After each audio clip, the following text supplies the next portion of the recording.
রাসূল সাল্লাল্লাহু আলাইহি ওয়াসাল্লাম তার সাহাবীদের সামনে কথা বলেছেন আর তার সাহাবীরা দাঁড়িয়ে থেকেছে, এমন কোনো নজির নাই। আল্লাহর রাসূল তার সাহাবীদের সামনে কথা বলেছেন আর তার সাহাবীরা পরস্পরে কথা বলেছে, মনোযোগ দিয়ে কথা শুনেনি, এরও কোনো নজির নাই। আজ হয়তো আল্লাহর রাসূল নেই, কিন্তু 1400 বছর পর আমি কিন্তু আল্লাহর রাসূলের মুখ দিয়ে 1400 বছর আগে যে কথা বের হয়েছিল তাই বলবো। এই জন্য ইমাম তিরমিজি রাহিমাহুল্লাহ বলতেছেন, মান কানা ফি বাইতিহি, যার বাড়িতে সুনানে তিরমিজি আছে, তিরমিজি নামক এই বইটি আছে, তার বাড়িতে যেন আল্লাহর রাসূল কথা বলতেছে। আল্লাহু আকবার। কেননা বুখারী, মুসলিম, তিরমিজি এগুলোতে তো আল্লাহর রাসূলের কথাই আছে, জাস্ট ব্যক্তি পরিবর্তন হয়েছে, আওয়াজ পরিবর্তন হয়েছে, কিন্তু বাক্য এবং শব্দ তারই 1400 বছর আগে যেই মহামানব যেই বাক্য বলে গেছিলেন সেই বাক্যই। অতএব এই মজলিসের আদব সম্মান আপনাকে রক্ষা করতে হবে। কথা বলা যাবে না, আওয়াজ করা যাবে না, দাঁড়িয়ে থাকা যাবে না, বসে থেকে বক্তব্য শুনতে হবে। যারা কোরআন এবং হাদিসের সম্মেলনের মজলিসের আদব রক্ষা করা জানে না, তারা এখনো কোরআন এবং হাদিস শোনার যোগ্য হয়নি। ইলম হাসিল করার আগে আদব শিখতে হয়, শিষ্টাচার শিখতে হয়। উস্তাদের নিকটে এসে যদি বেয়াদবি করে তাহলে সে এখনো ইলম শেখার যোগ্য হয়নি। এই জন্য ইলম শিখতে হলে সবার আগে শিষ্টাচার শিখতে হবে, সবার আগে আদব শিখতে হবে। কারো যদি কথা বলার খুব প্রয়োজন হয়, দাঁড়িয়ে থাকার খুব প্রয়োজন হয়, তাহলে এখানে থাকার প্রয়োজন নাই, সে চলে গেলেই পারে এখান থেকে। সম্মানিত উপস্থিতি, আজকে আপনাদের সামনে আমার বক্তব্যের সংক্ষিপ্ত বিষয়বস্তু একটি ইসলামী পরিবার, একটি আদর্শ পরিবার, একটি সুন্দর পরিবার,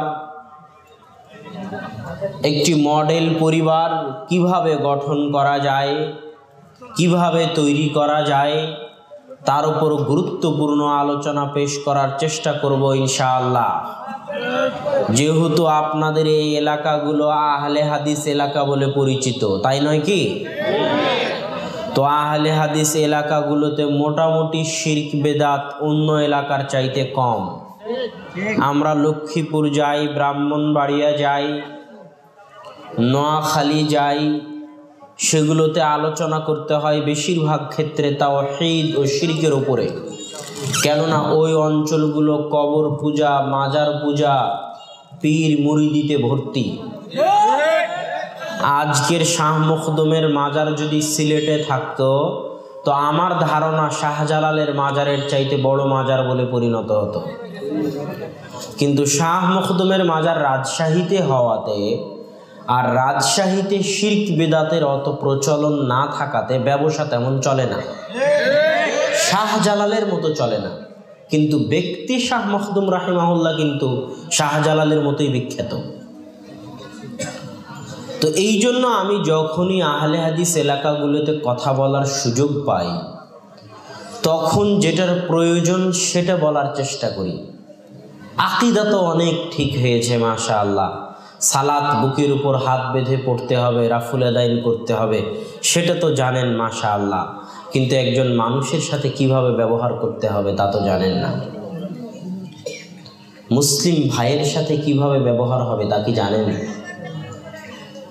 মুআমালাহ, ইবাদত তো ঠিক হলো, কিন্তু ইবাদতের চাইতেও গুরুত্বপূর্ণ মুআমালা। মুআমালা মানে মানুষের বৈষয়িক জীবন। কিয়ামতের মাঠে যদি আপনি সালাত আদায় না করে থাকেন আর আল্লাহর কাছে যদি তওবা করেন তো আল্লাহ ক্ষমা করে দিতে পারে। আপনি যদি সিয়াম পালন না করেন, আল্লাহর নিকটে ক্ষমা চান তো আল্লাহ ক্ষমা করে দিতে পারে। এগুলো হলো ইবাদত। আর মুআমালা, এই যে মা বোন বসে আছে, তিনি যে আর এক মা বোনের গীবত করতেছে, চায়ের স্টলে বসে আপনি যে আর একজনের উপর অপবাদ দিচ্ছেন, আপনার পরিবার যে আদর্শ পরিবার নয়, ছেলে মেয়ে সবাইকে নিয়ে বেহায়াপনা, বেলেল্লাপনা, অনইসলামিক অপসংস্কৃতি, কুসংস্কৃতি, কৃষ্টি কালচারের মধ্যে জীবন যাপন করতেছেন, অন্য মানুষের সাথে অন্যায় ব্যবহার করতেছেন, অন্য মানুষকে কটাক্ষ করে কথা বলতেছেন রাত দিন, এই গুনাহের কি কোনো ক্ষমা আছে? এটাকে মানুষ অনেক হালকা মনে করে, অথচ এটাই সবচেয়ে কঠিন। কিয়ামতের মাঠে যেমন বাংলাদেশের মুদ্রার নাম হচ্ছে টাকা, সৌদি আরবের মুদ্রার নাম কি? রিয়াল। ভারতের মুদ্রার নাম? কিয়ামতের মাঠে একটা মুদ্রা চলবে, তার নাম কি? নেকি আর গুনাহ। কিয়ামতের মাঠে যা কিছু আদান প্রদান হবে সব কি দিয়ে হবে? নেকি আর গুনাহ দিয়ে।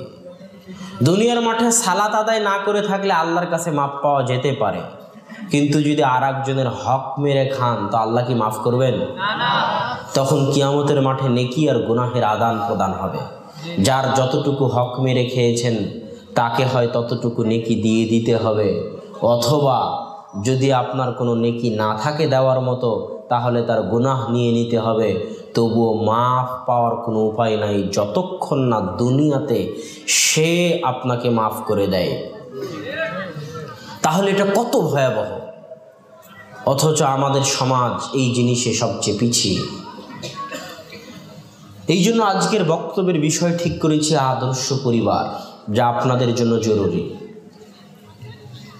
পরিবার কেন এত গুরুত্বপূর্ণ? রাসূল সাল্লাল্লাহু আলাইহি ওয়াসাল্লাম বলছেন, লা ইয়াহিল্লু দামু মরিইন মুসলিমিন ইল্লা সালাসা। মুসলমানের রক্ত হারাম, মুসলমানের ধন সম্পদ হারাম, মুসলমানের মান সম্মান হারাম। কেমন হারাম?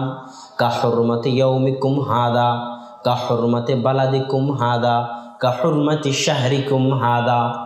আজকের এই শহর মক্কা শহরের যেমন মর্যাদা, আজকের এই মাস জিলহজ মাসের যেমন মর্যাদা, আজকের এই দিনের যেমন মর্যাদা, এই কাবা ঘরের যেমন মর্যাদা, একজন মুসলমানের রক্ত, একজন মুসলমানের ধন সম্পদ, একজন মুসলমানের মান সম্মানের তেমন মর্যাদা।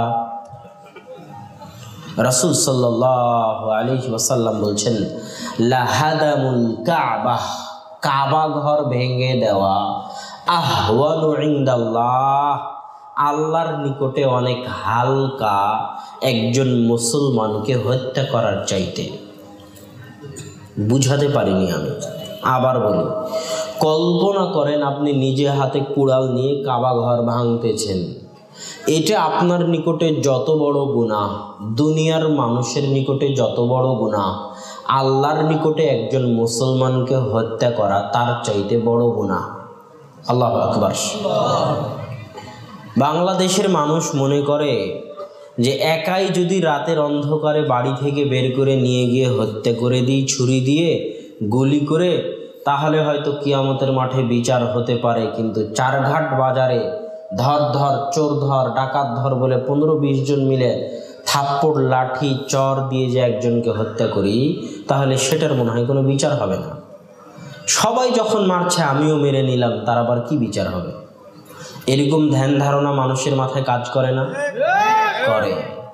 এটাই রাসূল সাল্লাল্লাহু আলাইহি ওয়াসাল্লাম বলছে, লাউ আন্না আহলাস সামাই ওয়া আহলাল আরদি ইশতারাকু ফি দামি মুমিনিন ওয়াহিদিন লাকাব্বাহুমুল্লাহু জামিআন ফিন্নার।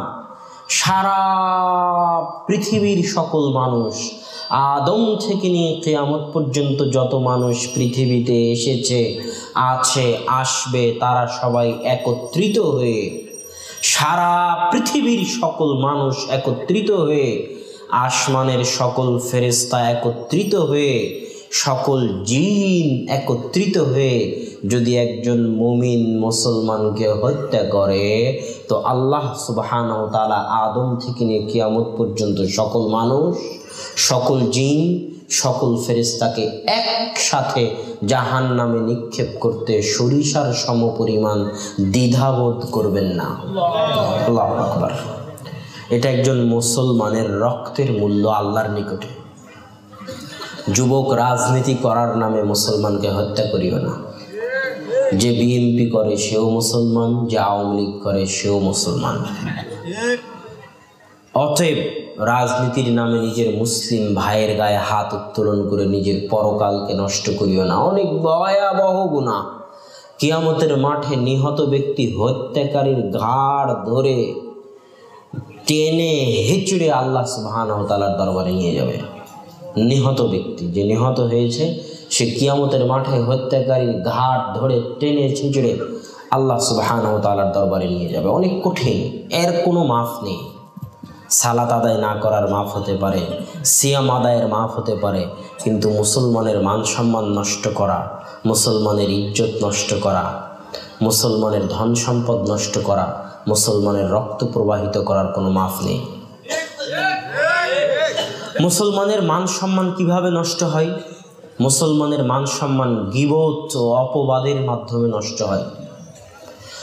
রাসূল সাল্লাল্লাহু আলাইহি ওয়াসাল্লাম বলছে, মান সাতারা, কেউ যদি গোপন রাখে, ঢেকে রাখে। সাতারা মানে পর্দা দিয়ে ঢেকে দেওয়া।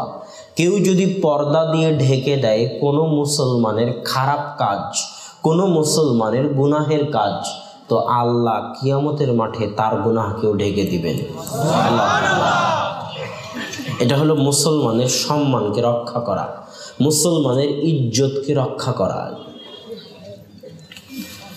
এই যে আজকের পেপার পত্রিকাগুলোতে ধর্ষণের কাহিনী, ইভটিজিংয়ের কাহিনী পেপার পত্রিকা ভর্তি। যদি ইসলামী শাসন ক্ষমতা থাকতো তো একটা ধর্ষণের নিউজও পত্রিকায় দেওয়ার কারো অধিকার থাকতো না। কেন? ইসলাম কোনো সময় চায় না যে পাপ প্রকাশ্যে আসুক। পাপের গল্প, পাপের কথা, পাপের জিকির, পাপের আলোচনা প্রকাশ্যে হোক। ইসলাম চায় পাপ যদি হয়ও তো যত পারো তাকে ঢেকে রাখো। কেন? যখন পাপের চর্চা বেশি হয়ে যাবে, পত্রিকায় যখন প্রতিদিন ধর্ষণের কাহিনী, তখন যুবক মনে করবে সবাই তো ধর্ষণ করে, আমি করলে কি সমস্যা? কথা মনে হয় বুঝাতে পারিনি। এই জন্য ইসলাম চায় পাপ যদি হয়ও তো সবাই মিলে পাপকে কি করো? ঢেকে রাখো। মানুষ নিজে পাপ করার পরে একটা জিনিস ভুল করে, সেটা হচ্ছে পাপের গল্প আরেকজনের কাছে করে। এটা অনেক বড় ভুল। নিজে পাপ করেছেন, গোপনে করেছেন, আল্লাহর কাছে গোপনে মাপ চান, কারো কাছে বলিয়েন না, কিয়ামতের মাঠে আল্লাহও গোপন করে দিবেন। আর নিজের পাপের গল্প আরেকজনের কাছে করেন, অথবা আরেকজনের পাপের গল্প আরেকজনের কাছে করেন, আল্লাহ সুবহানাহু ওয়া তাআলা আপনার পাপকে তখন আর গোপন রাখবেন না, তখন আপনার ধর পাকড়াও হবে অনেক কঠিন। এটা হলো মুসলমানের ইজ্জতের হেফাজত করা, মুসলমানের সম্মানের হেফাজত করা। এই হাদিস বলে কি বুঝাতে চাইলাম? এই হাদিস বলে বোঝাতে চাচ্ছি যে আল্লাহর রাসূল বলতেছেন 3 শ্রেণীর মুসলমানকে হত্যা করা যায়। বাকি সব মুসলমানের রক্ত হারাম, ইজ্জত হারাম, মান সম্মান হারাম, টাকা পয়সা হারাম। 3 শ্রেণীর মুসলমান কে কে? 1, যে আরেকজন মুসলমানকে অন্যায়ভাবে হত্যা করেছে, কিসাসের কারণে তাকেও হত্যা করা যাবে। 2, আস-সাইয়্যিবুজ জানি, যে বিবাহিত অবস্থায় জিনা করেছে। 3, মুফারিকুল জামাআহ, যে জামাত ত্যাগ করেছে। এটা আহলে হাদিস এলাকা, এই জন্য জামাত ত্যাগ করার কিছু কথা এখানে বলতেই হয়। পৃথিবীতে যত দল আছে, সেটা তাবলিগ জামাত হোক, জামাতে ইসলাম হোক, আরও যত দল হোক, তাদের একটা বই দেখবেন, জামাতবদ্ধ জীবনযাপন। তাবলিগ জামাতেরও মৌলানা সাদ কান্ধলভির অধীনে যারা জীবনযাপন করে তাদেরও দেখবেন এরকম বই আছে। এই বইগুলোতে জামাতবদ্ধ জীবনযাপনের এই বইগুলোতে জামাতবদ্ধ জীবনযাপন বলতে বোঝানো হয়েছে নির্দিষ্ট কোনো দলের সাথে থাকা, নির্দিষ্ট কোনো সংগঠনের সাথে জীবনযাপন করা, তার নাম হচ্ছে জামাতবদ্ধ জীবনযাপন করা। তাহলে আল্লাহর রাসূল যে বলল মুফারিকুল জামাআহ, যে জামাত ছেড়ে দিবে তাকে হত্যা করা যাবে। তাহলে আজ আমি তাবলিগ জামাত করলাম, কাল তাবলিগ জামাত ছেড়ে দিলাম, তো আমাকে কি হত্যা করা যাবে? আমার প্রশ্ন বুঝতে পারেননি মনে হয়। আমি আজ জামাত ইসলাম করতাম, কাল জামাত ইসলাম ছেড়ে দিলাম, তো আমাকে কি হত্যা করা যাবে? আল্লাহর রাসূল তো বলতেছে মুফারিকুল জামাআহ, যে জামাত ছেড়ে দিবে তাকে হত্যা করা যাবে। তাহলে জামাত মানে কি? জামাত হচ্ছে এদেশের মাটিতে, পাক ভারত বাংলাদেশের মাটিতে জামাতবদ্ধ জীবনযাপনের হাদিস হচ্ছে সবচেয়ে মাজলুম, সবচেয়ে অত্যাচারিত, সবচেয়ে নির্যাতিত হাদিস। রাসূল সাল্লাল্লাহু আলাইহি ওয়াসাল্লাম বলছেন, আমুরুকুম বিখামসিন, তোমাদেরকে 5টা জিনিসের নির্দেশ দিচ্ছি, তার মধ্যে একটা হচ্ছে বিল জামাআহ, জামাতবদ্ধ জীবনযাপন করবে। জেনে রাখো, মান খারাজা আনিল জামাআতি কিলা শিবরিন, কেউ যদি জামাত থেকে 1 বিঘত পরিমাণ বের হয়ে যায়, ফাকাদ খালা, তাহলে তার কাঁধ থেকে ইসলাম খুলে পড়ে যাবে। কত কঠিন হাদিস, যে আল্লাহ রাসূল নির্দেশ দিচ্ছে তোমরা জামাতবদ্ধ জীবনযাপন করো, আর যদি জামাত থেকে 1 বিঘত পরিমাণও দূরে চলে যাও, তাহলে তুমি কি থেকে বের হয়ে যাবে? ইসলাম থেকে বের হয়ে যাবে। তাহলে আজ আমি তাবলিগ জামাত করলাম, কাল ছেড়ে দিলাম, তো কি ইসলাম থেকে বের হয়ে গেলাম? তাহলে জামাতবদ্ধ জীবনযাপন মানে কি? জামাতবদ্ধ জীবনযাপনের 2টা অর্থ মনে রাখবেন। জামাতবদ্ধ জীবনযাপনের 2টা অর্থ। 1, আবু বকর রাদিয়াল্লাহু তাআলা আনহুর যুগে যখন মানুষ যাকাত দিতে অস্বীকার করলো, তখন আবু বকর রাদিয়াল্লাহু তাআলা আনহু বললেন, ওয়াল্লাহি লাউ কাতিলান্নাহুম, যারা যাকাত দিবে না আমি আবু বকর তাদের বিরুদ্ধে যুদ্ধ করব। তখন ওমর রাদিয়াল্লাহু তাআলা আনহু বলছেন, কাইফা তুকাতিলুনাহুম, কিভাবে আপনি তাদের বিরুদ্ধে যুদ্ধ করবেন?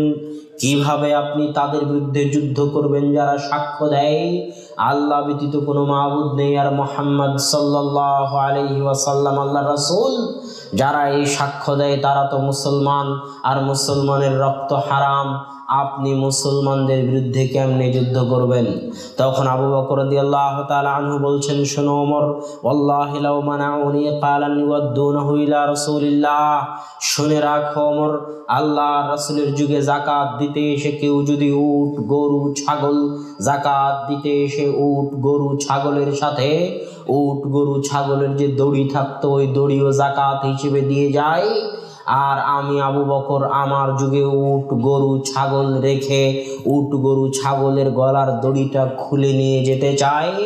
শোনো ওমর, যারা আল্লাহর রাসূলের যুগে গম ধান চাল খেজুর ওসর হিসেবে দিতে এসে গম ধান চাউলের বস্তাটাও রেখে গেছে, আর আমি আবু বকর আমার যুগে গম ধান চাল খেজুর দিতে এসে এইভাবে ঢেলে দিয়ে বস্তা নিয়ে চলে যেতে চাই, তো আমি আবু বকর ওই বস্তা ওই দড়ির জন্য যুদ্ধ চালিয়ে যাব, হয় মরবো না হয় মারবো।